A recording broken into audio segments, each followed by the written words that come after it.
Drivers warmed themselves from the engine right in the cabin, and climbers stormed the Himalayas on them. Jelcz trucks were called raw, uncomfortable, but invincible. They built Poland, carried millions of passengers, and when it seemed that the brand's history was over, it returned to carry missiles. The history of the Jelcz brand, from rusty nuts to space technology. Jelcz-Laskowice is a cozy town near Wrocław with a population of only 15,000 people. However, for the Polish industry, it is a legendary name. It was here that the Jelcz brand was born, whose emblem with a mighty bison became a symbol of the era.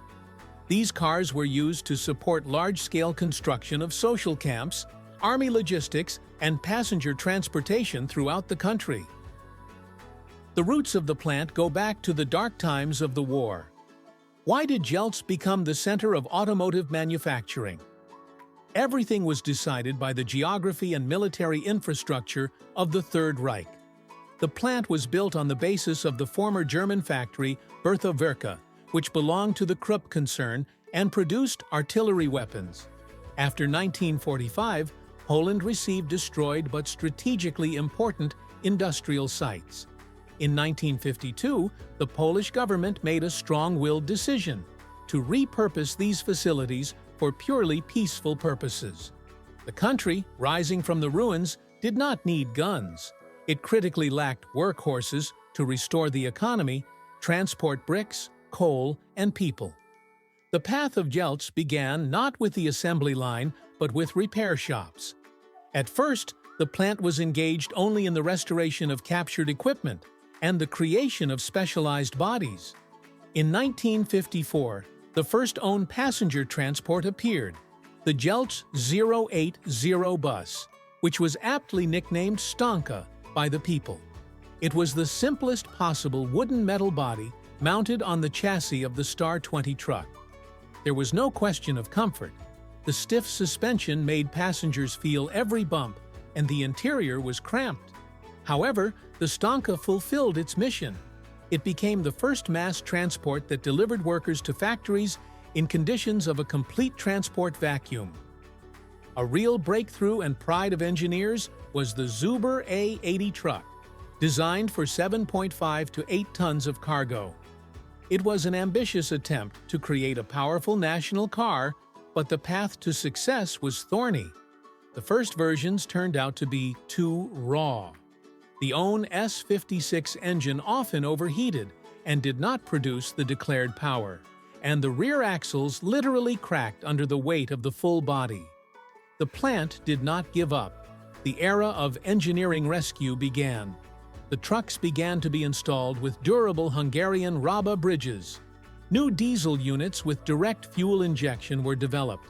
The cabin was constantly modernized, making it all metal. Working on the early Jelczes was a real test of endurance. Ergonomics was a conditional concept. In the first models, the factory heater was a luxury that was often lacking or not available at all. In winter, drivers resorted to tricks. They opened the inner hood cover right in the cabin. The heat from the hot engine went into the cabin, allowing them not to freeze, but along with the heat, the driver inhaled the smell of diesel fuel and lubricant. Despite these difficulties, it was Jelcz that became the foundation on which the entire logistics system of Poland of that time grew, turning the small town into a symbol of industrial power. In the second half of the 1960s, the plant's management understood. In order to reach the European level, it was necessary to stop inventing the wheel and turn to world experience.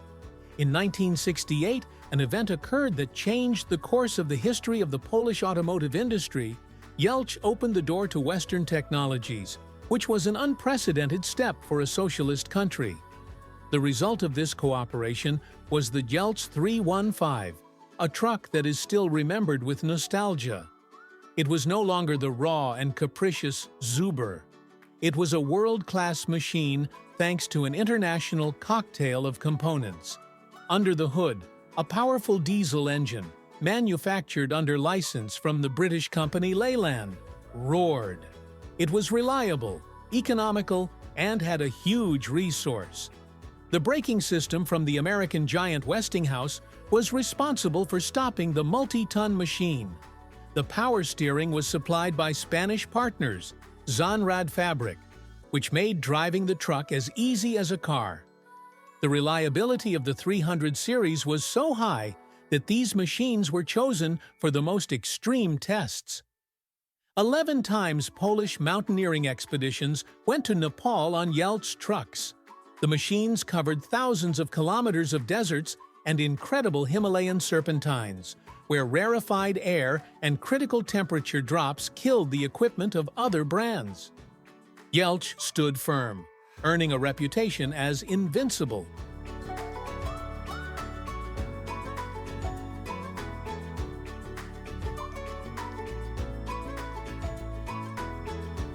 In parallel with trucks, Jelcz-Laskowice became the main supplier of wheels for the city's residents. The history of the plant's buses is divided into two significant stages. The Czech Trail, Ogorek, thanks to a license for the Czechoslovak Skoda 706 RTO, the iconic Jelcz 043 appeared. Due to its rounded futuristic silhouette for that time, the Poles affectionately nicknamed it Ogorek. It became the face of Polish intercity routes for 3 decades. In the 1970s, Poland made a bet on comfort, purchasing a license from the French company Berliet. The new buses, models PR100 and PR110, had a low floor, huge windows, and a soft ride. This radically changed the Poles' perception of public transport. Travel in crowds and cold began to become a thing of the past. In 1972, Jelcz entered the big league of heavy engineering by signing a strategic agreement with the Austrian concern Steyr. This allowed the plant to create equipment that had previously seemed like a fantasy for Polish industry. Jelcz 640. It was a powerful 3-axle truck, dump truck, and concrete mixer, created specifically for large-scale infrastructure projects, the construction of new highways, dams, and industrial giants.